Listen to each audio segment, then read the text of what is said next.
বন্ধুরা, তোমাদের সবার জন্য দারুণ খুশির খবর। এখন বর্তমানে আরআরবি অর্থাৎ রেলওয়ে রিক্রুটমেন্ট বোর্ডের তরফ থেকে আরআরবি টেকনিশিয়ানের জন্য অফিসিয়াল ফুল নোটিফিকেশন প্রকাশ করা হয়েছে। যেখানে অনস্ক্রিন দেখতে পাচ্ছ অফিসিয়াল নোটিফিকেশনটা ওপেন করে রেখেছি। এখানে দেখতে পাচ্ছ তোমাদের অফিসিয়াল নোটিফিকেশন নাম্বার রয়েছে 02/2025। যেখানে তোমরা নিচের দিকে আসবে, নিচের দিকে আসার পর তোমাদের সবার প্রথমে ইম্পর্টেন্ট ডেটটা দেওয়া রয়েছে। এখানে অনলাইন আবেদনটা আজ থেকে অর্থাৎ 28/6 থেকে অনলাইন আবেদনটা শুরু হয়েছে।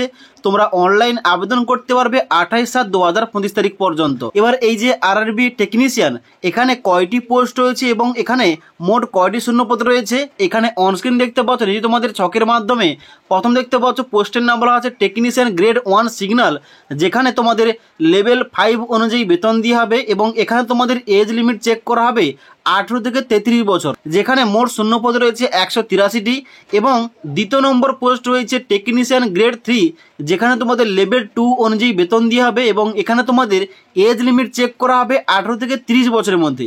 যেখানে তোমাদের শূন্যপদ সংখ্যা রয়েছে 6055টি, অর্থাৎ এখানে সমস্ত পোস্ট মিলিয়ে মোট এখানে শূন্যপদ সংখ্যা রয়েছে 6238টি, যার জন্য তোমরা অল ওভার ইন্ডিয়া থেকে ছেলে ও মেয়েরা এখানে অনলাইনে ফর্ম ফিল আপ করতে পারবে। ওকে, এবার তোমাদের নেক্সট বলে দিই, এখানে তোমাদের এই টেকনিশিয়ান পোস্টে তুমি আবেদন করলে তোমাদের এখানে কয়টি ধাপে সিলেকশনটা হবে দেখতে পাচ্ছ। 13 নম্বর পয়েন্টে রিক্রুটমেন্ট প্রসেস তোমাদের A to Z উল্লেখ করা রয়েছে। যেখানে বলা হচ্ছে তোমাদের সবার প্রথম হবে কম্পিউটার বেসড টেস্ট, আর তোমাদের কিন্তু সিবিটি পরীক্ষা হবে। তারপরে হবে তোমাদের ডকুমেন্ট ভেরিফিকেশান এবং তারপর তোমাদের হবে মেডিকেল এক্সামিনেশান। এবার এখানে তোমাদের যে প্রথম সিবিটি পরীক্ষা অর্থাৎ তোমাদের যে কম্পিউটার বেসড পরীক্ষাটা হবে, এখানে তোমাদের নিচে প্যাটার্ন দেওয়া রয়েছে। বলা হচ্ছে তোমাদের টাইম ডিউরেশন থাকবে 90 মিনিট অর্থাৎ 1 ঘন্টা 30 মিনিট, যার জন্য কিন্তু তোমাদের কোশ্চেন থাকবে 100টি এবং নেগেটিভ মার্কিং রয়েছে 1/3 অর্থাৎ 3টি প্রশ্নের উত্তর ভুল করলে 1 নম্বর তোমাদের কাটা যাবে। এবার নিচের দিকে আসার পর এখানে কিন্তু তোমাদের বিস্তারিত সিলেবাস দেওয়া রয়েছে দেখতে পাচ্ছ অনস্ক্রিন। এখানে বলা আছে জেনারেল অ্যাওয়ারনেস থেকে তোমাদের প্রশ্ন আসবে। এবার এর মধ্যে আবার কোন কোন টপিক থেকে তোমাদের প্রশ্ন আসবে এখানে কিন্তু A to Z উল্লেখ করা রয়েছে এবং তারপর রয়েছে জেনারেল ইন্টেলিজেন্স এবং রিজনিং, তারপরে basic of computer and application সম্বন্ধে, তারপর তোমাদের ম্যাথ সম্বন্ধে এবং তারপর রয়েছে এখানে বেসিক সায়েন্স অ্যান্ড ইঞ্জিনিয়ারিং থেকে তোমাদের কিন্তু প্রশ্নগুলো আসবে। এবার এখানে তোমাদের দুটি পোস্টের জন্য কিন্তু এখানে তোমাদের সিবিটি পরীক্ষার প্যাটার্নটা আলাদা আলাদা দেওয়া রয়েছে। সবার প্রথম তোমাদের দেওয়া রয়েছে এখানে টেকনিশিয়ান গ্রেড 1 সিগন্যালের জন্য, যেখানে তোমাদের সেম 100 নম্বরে পরীক্ষা হবে এবং নিচের দিকে আসার পর দেখতে পাচ্ছ এখানে তোমাদের রয়েছে টেকনিশিয়ান গ্রেড 3, যার কিন্তু এখানে তোমাদের 100 নম্বরে পরীক্ষা হবে। ওকে, এবার নেক্সট তোমাদের এখানে অ্যানাক্সার 1-এ তোমাদের বিস্তারিত দেওয়া রয়েছে পোস্টের নাম এবং পোস্টের নাম অনুযায়ী ডিপার্টমেন্টের নাম কি রয়েছে এবং এখানে তোমাদের সাব ডিপার্টমেন্টের নাম কি রয়েছে এবং ডান দিকে তোমাদের প্রেসক্রাইব এডুকেশন কোয়ালিফিকেশন উল্লেখ করা রয়েছে। ওই পোস্টে তোমরা কারা কারা এলিজিবল আবেদন করতে পারবে। যেখানে তোমাদের সবার প্রথম দেখতে পাচ্ছ রয়েছে টেকনিশিয়ান গ্রেড 1 সিগন্যাল।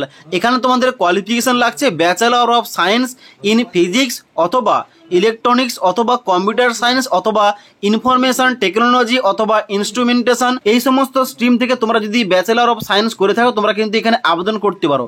তার সঙ্গে সঙ্গে এখানে অর্ধে বলা আছে তোমাদের যদি এখানে 3 বছরের ডিপ্লোমা ইন ইঞ্জিনিয়ারিং করা থাকে তবুও তোমরা এই পোস্টে আবেদন করতে পারবে। তারপরে আবার দেখতে পাচ্ছ বলা আছে টেকনিশিয়ান গ্রেড 3 একটা পোস্ট রয়েছে ট্রাক মেশিন। এখানে কিন্তু তোমাদের দেখতে পাচ্ছ তোমাদের ইঞ্জিনিয়ারিং ডিপার্টমেন্টে তোমাদের কাজটা হবে, যার জন্য কোয়ালিফিকেশন লাগছে মাধ্যমিক পাস। এখানে দেখতে পাচ্ছ বলা আছে ম্যাট্রিকুলেশন অথবা SSLC plus ITI from recognise institution of NCPT আর না হলে SCPT এবং নিয়ে তোমাদের কিন্তু সমস্ত ট্রেডের নাম দেওয়া রয়েছে।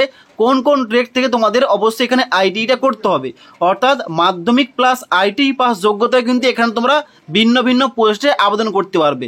এইভাবে তোমাদের বাম দিকে সমস্ত পোস্ট অনুযায়ী কিন্তু এখানে ডান দিকে তোমাদের কোয়ালিফিকেশান দেওয়া রয়েছে। এখানে কিন্তু 90% অ্যাবভ তোমাদের পোস্টগুলো কিন্তু এখানে তোমাদের যোগ্যতা চাওয়া হয়েছে মাধ্যমিক পাস এবং তার সঙ্গে সঙ্গে তোমাদের নির্দিষ্ট তোমাদের ট্রেড নিয়ে ITI করতে হবে, অর্থাৎ মাধ্যমিক পাস প্লাস ITI পাস যোগ্যতায় তোমরা কিন্তু এখানে আবেদন করতে পারবে।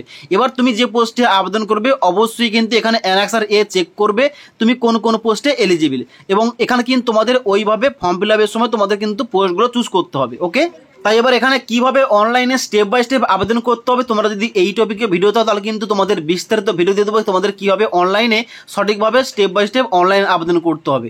তাছাড়া আজকের এই ভিডিওটির আপডেট তোমাদের ভালো লেগে থাকলে একটি লাইক করবে এবং বন্ধুদের অবশ্যই ভিডিওটি শেয়ার করে দেবে।